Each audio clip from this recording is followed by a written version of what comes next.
और ना ही उसे बेच सकते थे, क्योंकि वहाँ पर मंजुलिका नाम की एक भूतनी कैद थी।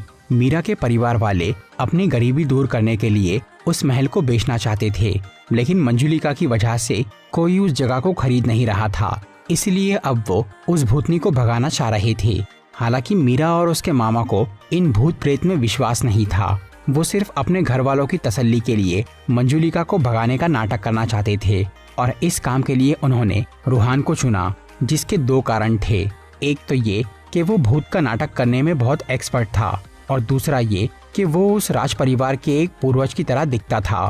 फिर मीरा और उसका मामा रूहान को बोलते हैं कि अगर उसने उनका काम कर दिया तो वो उसे 1 करोड़ रुपए देंगे।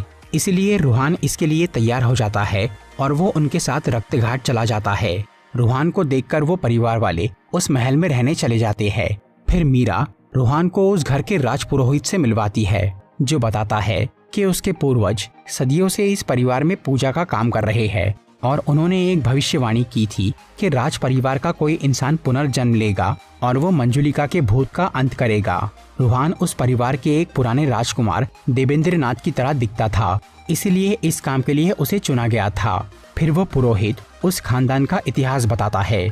200 साल पहले यानी सन 1824 में रक्तघाट के राजा की एक बेटी थी मंजुलिका, जो कि संगीत, नृत्य और युद्ध जैसे हर काम में माहिर थी, और वो